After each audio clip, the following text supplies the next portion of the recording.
السلام علیکم۔ وفاقی دارالحکومت اسلام آباد میں ملک کے دیگر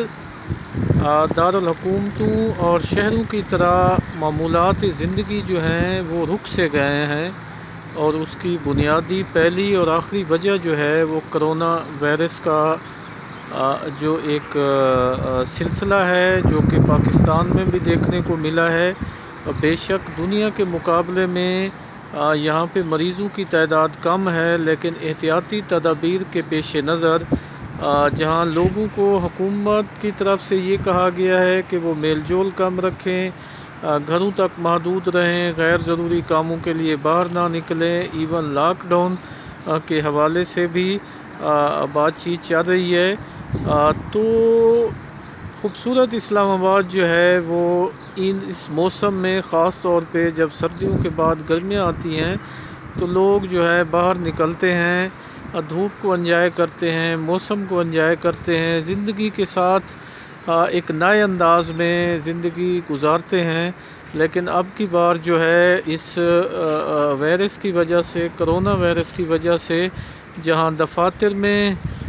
وہ ہے ایک کیفیت جو ہے وہ چھٹیوں کی ہے، بہت کم جو ہے پبلک ڈیلنگ روک دی گئی ہے، کاروبار زندگی جو ہے وہ ڈسٹرب ہو گئے ہیں، لوگ گھروں میں بیٹھ کے وہ اکتانے لگے ہیں، ان کو ایک عجیب سی الجھن ہونے لگی ہے۔ لیکن اس کے باوجود جو سب سے بہتر ڈیسیژن ہے وہ یہی ہے کہ گھروں پہ رہا جائے، رش میں نہ جایا جائے، احتیاطی تدابیر کی جائیں، ہاتھ دھوئے جائیں، ایسی جگہ سے پرہیز کیا جائے جہاں سے کوئی وائرس کا خدشہ پیدا ہو سکتا ہے، یا کوئی ایسا متاثرہ شخص جو ہے وہ اس کا سبب بن سکتا ہے۔ یہاں پہ جہاں دیگر کام کرنے کی ضرورت ہے، وہاں اللہ سے مدد مانگنے کی بھی ضرورت ہے کہ اس وائرس سے بچا جائے، اس سے دور رہا جائے، اس سے خود بھی احتیاط کی جائے، دوسروں کو بھی احتیاط کا مشورہ دیا جائے۔ اسلام آباد جو اپنی خوبصورت رنگینیوں کی وجہ سے ایک خوبصورت وہ رکھتا ہے، لیکن اب کی بار جو ہے یہاں زندگی ذرا کیا بلکہ یکسر مختلف ہو کے رہ کے گئی ہے،